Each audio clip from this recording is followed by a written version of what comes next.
when members of Congress get a lot of noise, they start to pay attention.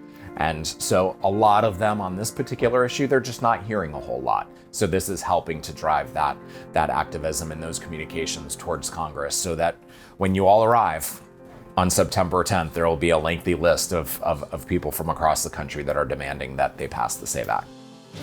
Keeping our republic is on the line, and it requires patriots with great passion, dedication, and eternal vigilance to preserve our freedoms. Jenny Beth Martin is the co-founder of Tea Party Patriots. She is an author, a filmmaker, and one of Time magazine's most influential people in the world. But the title she is most proud of is mom to her boy-girl twins. She has been at the forefront, fighting to protect America's core principles for more than a decade. Welcome to the Jenny Beth Show.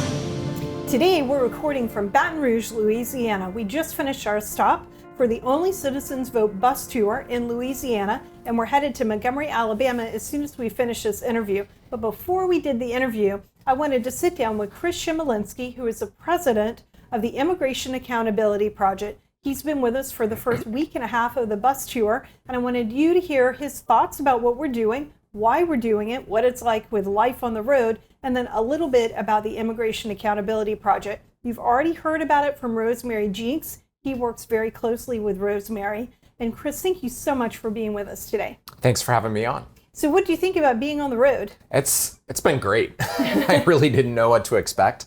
I've actually done grassroots organizing for 15 years, but most of it was from behind the scenes. So this was the first time I really got an opportunity to go out, and when we were offered the chance to join the bus tour and travel the country with Tea Party Patriots, we jumped on it.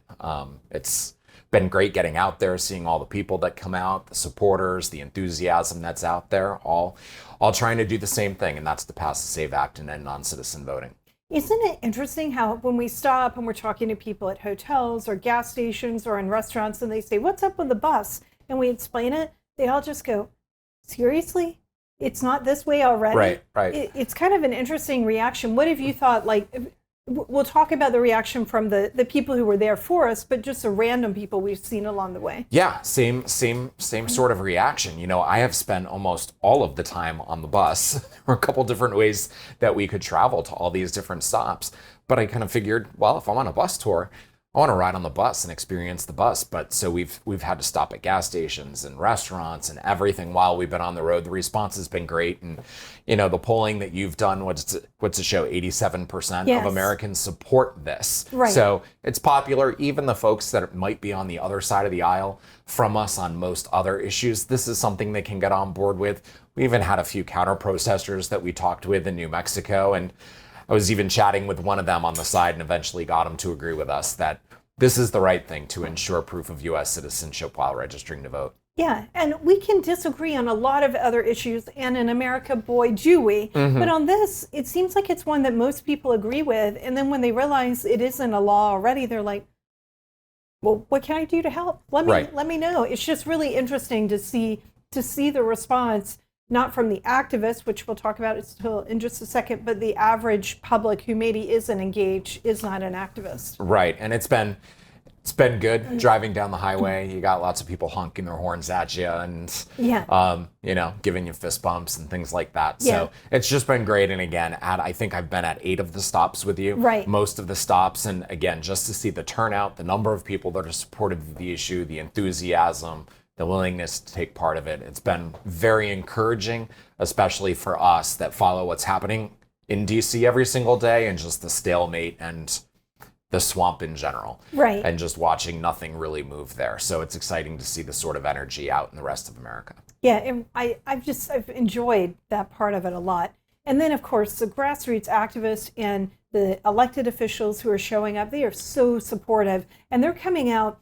Chris, we were in an airplane hangar in Arizona, thankfully. An outdoor airplane hangar. Yeah, an outdoor airplane hangar, but we're in the shade and there was air conditioning blowing inside, but all the doors were open, so it was really hot. Yes. And in New Mexico, we were outside. So we've been outside in the hot desert sun, and people are still showing up, and they were enthusiastic to be there. We did the sign waving in Tucson, Arizona after the event, and it was 112, I think, Yeah. out in the parking lot. Yeah. So it's just been great that the people have, right, despite the heat, Yeah. they've come out and support this in the few outdoor types events that we have done. And they're very enthusiastic. They want to know what all they can do to help, which if you're listening or watching right now, you can go to demandonlycitizensvote.com to get involved and get engaged. And the big call to action we've been giving people is to sign the petition, circulate the petition to friends and family so we can turn those in Washington, D.C. on September 10th. Right, and that's so important because we've seen, and through my experiences in the past, we know that when members of Congress get a lot of noise, they start to pay attention.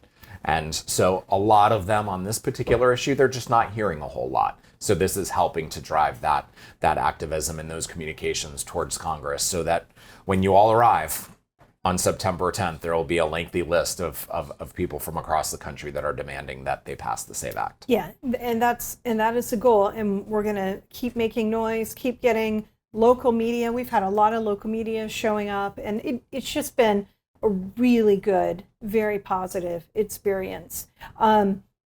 So your group, the Immigration Accountability Project, you're what, 2 years old now? We started about, almost exactly 2 years old now, but the main partners in it, we've been working on the immigration issue for decades now. Myself, 17 years, so almost 2 full decades on it. And then Rosemary Jinks, you mentioned earlier, she's been working on it for over 30 years. So we've got a lot of experience working on this issue and just decided to approach it from a different angle. And that's why we set out to create the Immigration Accountability Project. Well, all I know is that we would probably have Amnesty if it were not for the work that you guys and Stephen Miller have done to lead the way and alert the public about every time that it's like whack-a-mole. So every time that mole pops up its ugly head and we have to whack it back down. And a Tea Party Patriots Action really is engaged in doing all we can to help stop it. But we lean on you guys to make sure we understand the ins and outs of the legislation. Right. We try to provide the policy. We've got 2 lawyers who've been working on the immigration issue, again, for decades of experience. I think Rosemary has the immigration code memorized and can recite it in her sleep, probably. Right. So that's what we try to do, is just explain to people in layman's terms what these bills, what these proposals are going to do, and then give it to folks like Tea Party Patriots, who then can run with a grassroots mobilization to try to stop something or to pass something like the SAVE Act in this particular case. But it was, we formed in late 2023, and then right away in the spring of 2024, it was actually in January, is when the Chris Murphy-Lankford border security bill that dropped. And while that wasn't an amnesty bill, it would have just created such a horrible situation, essentially codified almost everything that was happening under the Biden administration. We were able to play a role in that and stop it, and we've just been, as you said, playing whack-a-mole ever since. Well, and it's really important. Let's just take a step back for a moment. You guys helped stop it, and it would have codified, as you just said, codified what Biden and his administration was doing, which means it would have changed the law, and President Trump would not have been able to secure the border. Exactly. And that was the most important part of it. This would have said, no, the president can't actually just shut it off, which is what we saw President Trump do within 1 week. And remember, in his State of the Union address, his final State of the Union address, President Biden said, we have to have legislation in order to stop the flow. No. We didn't. We found out all you needed was an administration who was willing to do it. Right. An administration who is willing to follow the law. Correct. That's it. And for years, we've had administrations who found ways to kind of get around the law and maneuver things and ignore the law and allow people to come in the country illegally. And now we finally, thankfully, have a president who understands all those shenanigans and has stopped it this time. Exactly. But unfortunately, we still have some folks in Congress. You mentioned the amnesty, so I'd be remiss for not mentioning the fact that just last month, Republicans, actually, about a dozen Republicans, led by Maria Salazar, Congresswoman from South Florida, introduced an amnesty bill called the Dignity Act. So this would grant amnesty with citizenship to about 2.5 million illegal aliens, and then another 10 million would get a presence amnesty. So they would get to stay here indefinitely and just not necessarily have an opportunity to citizenship, at least right away. This would be detrimental to the United States and completely goes against everything that this administration has accomplished in its first 6 months. If you were here illegally, why would you even leave or self-deport at that point? Exactly. Because you think you might be getting amnesty, you might as well just stay. That's exactly it. And while we've shut down the border, part of the reason why we shut down the border is also because of the rhetoric that you've heard coming from the White House since they took office in January. So people know if they come here, there's no longer a reward to get here. But if they know that amnesty is back on the table, you might start to see those border numbers tick back up again. I think we would, because that's what happens every single time America starts talking about it. Below the border, it is communicated, right? Whether it's through the cartels or other networks, or they just hear about it from their friends who are in America already, and they start moving back north to our country again. That's right. That's right. We cannot have that. And the fact that a dozen or so Republicans signed on to it drives me crazy. But we have to make sure that when Congress comes back in session, they're not doing anything like pulling a discharge petition to try to pass it. Exactly. So in addition to that, we have President Trump. The White House has done such a great job, the full administration with DHS as well. Stephen Miller, Deputy Chief of Staff, as you mentioned, Tom Homan, Border Czar, they've done such a great job of shutting down the border, but they've done it all through executive actions. And unfortunately, what you can do through executive action, you can undo through executive action. So the other thing we're going to be fighting for this fall is the reintroduction of H.R. 2, which was called the Secure the Border Act. It passed in the previous Congress. Try to get that reintroduced again in the House of Representatives and hopefully to the floor, passed through the House and moved over to the Senate.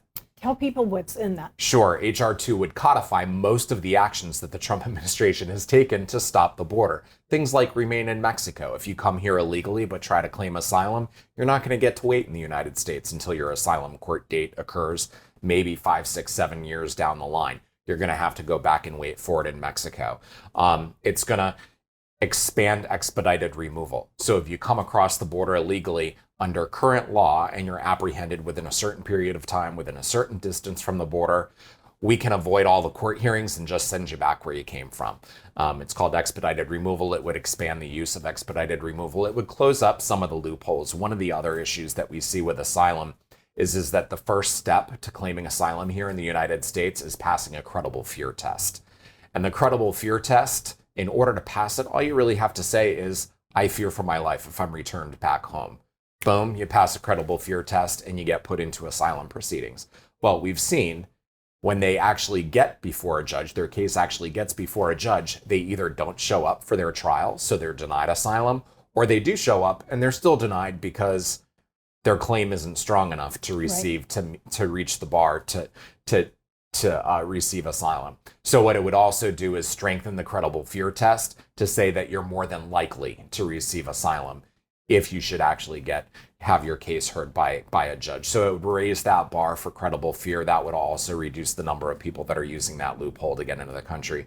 And then another important thing that it would do is it would reform the way that we handle unaccompanied alien children. So this is a group, a lot of them are teenagers. We call them children, but they're mostly young men. Right. And some women, but mostly young men that are coming across as UACs. They're coming across the border under the age of 18, unaccompanied. And under current law, if they're not from a contiguous country, Canada or Mexico, then they have to be turned over to HHS, who then resettles them to a sponsor somewhere in the country. And what did we see under the Biden administration? They lost hundreds of thousands of unaccompanied alien children while in their care. We found some of them working on a pot farm out in California about a month and a half ago. So it would also reform that so that UACs coming in from non-contiguous countries would receive the same treatment and can be returned safely back to their home countries. I think it's really important to talk about that pot farm in California. These were kids working. We're opposed to child labor, and we have laws to prevent child labor from children from being abused through the labor and workforce. Right. And I don't think that any of those laws were being followed. Yeah. And they were teenagers. They should be in school. They should be in school. And maybe they were going to school. But this is what happened under the previous administration. You had UACs come in, they turned them over to HHS, and then HHS sent them off to sponsors. They didn't vet the sponsors. They didn't ensure that the sponsors were actually family members. They did none of that type of vetting. And this is what happens. It endangers the children that you're turning over to other folks. Yeah, and I think that sometimes people don't understand. They think they're being compassionate because they're taking care of the children, right? But really, they're not taking care of the children. Exactly. They're depending on the government to take care of the children, but the government doesn't. It isn't equipped to. It didn't have the resources, right? And of course, you had some government officials under the Biden administration screaming for more funding. If you give us more funding, we can take better care of them. But is that really the answer? Shouldn't we be discouraging them? Because at the end of the day, in order to get here, they were trafficked by the drug cartels across Mexico, possibly across the Darien Pass as well. Very dangerous areas. Who knows what they were subjected to while they were making that journey? And part of the reason why they're put into they're trafficked for labor is because when they get here, they owe debts back to those coyotes that trafficked them here. So it's just a horrible situation. We should be discouraging it from happening in the first place, not encouraging it with more funding. Right. So HR 2 would help clamp down on Correct. that. Is it still called HR 2 in this Congress? Or it hasn't been introduced Okay. yet. So I believe that what you're going to see once Congress returns from its summer recess is the House Judiciary Committee under the leadership of Jim Jordan, and then also Tom McClintock, congressman from California, and Chip Roy, congressman from Texas, who introduced the SAVE Act. They'll all be working on the Judiciary Committee and the Immigration Subcommittee there that have jurisdiction over immigration policy. And then, of course, the Homeland Security Committee, they'll come together and reintroduce the legislation. And hopefully we'll see it move over the next couple of months. That's really, really good. Do you know yet if there's a plan to get it through the Senate? Haven't heard that yet, Okay. but at least we have a Senate Majority Leader who might bring it to the floor. Right. So we have a better chance. It did actually, after it passed through the House in the previous Congress, it did get brought to the floor once or twice as an amendment to must-pass legislation. But of course, it was voted down along party lines. And we even had a few Republicans vote no on it also.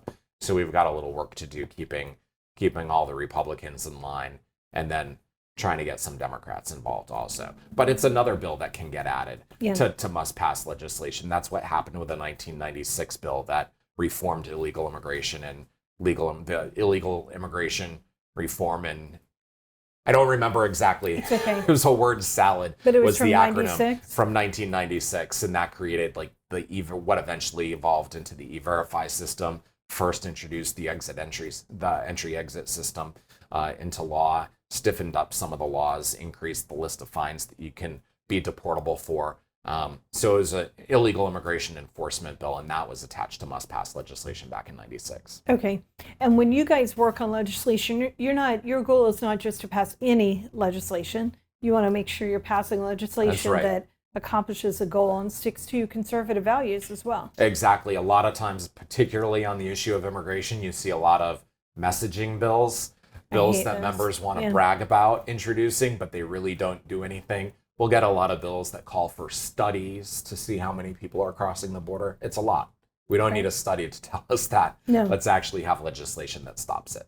Okay. And then, so that's a big chunk of what you'll be working on then once Congress is back in session. Right. Stopping amnesty and then working on passing whatever HR 2 turns into for this session. Right. And there's also a possible second bite, budget reconciliation. Okay. So in fact, the House Republican Study Committee just held a meeting for staffers last week that we were able to brief at and talk to them about some of the things that they could put into a version 2 of the One Big Beautiful Bill Act. Okay. One of the things that was one of the positive provisions that was included in the first bill was a remittance tax. So we're going to tax funds that are sent back across international lines Typically, it's funds that illegal aliens send back to their families back at home. But are they sending it to their families, or are they sending it to the coyotes and paying Probably off debt? both. A little bit of both, exactly.